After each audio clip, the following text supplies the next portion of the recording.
kesempatan ini kita sampaikan kepada masyarakat Sumsel khususnya terkait dengan semakin maraknya kasus arisan online. Jadi kita menghimbau kepada masyarakat Sumsel supaya lebih waspada dan hati-hati apabila ada ajakan dari orang tertentu untuk mengikuti kegiatan arisan online, apalagi yang tidak wajar. Dan apabila mendapat informasi terkait dengan arisan online, segera memberitahukan kepada pihak kepolisian. Jadi kita himbau kepada masyarakat, jadi segera memberitahukan kepada pihak kepolisian untuk kita tidak lanjuti. Artinya sekarang ini sudah mulai marak atau seperti apa Pak? Arisan online lagi Pak? Sudah mulai marak lagi, makanya kita himbau ke masyarakat supaya lebih hati-hati.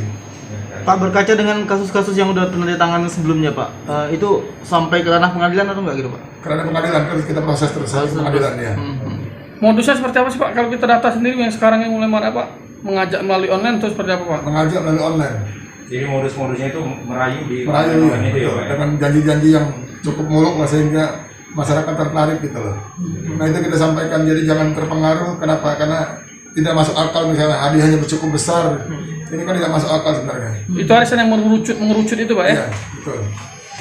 Mungkin yang pertama bisa dapat, yang terakhir ini bisa nggak dapat akhirnya ujung-ujungnya. Oke tuh. Pak, terkait dengan ini Pak, barangkali Polda Sumsel ada membuka hotline khusus untuk pengaduan atau pelaporan terkait dengan adanya indikasi arisan online ini Pak?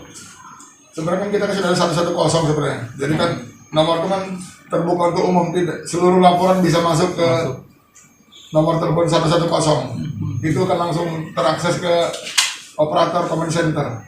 Jadi masyarakat bisa melaporkan melalui 110. Pak, ini kan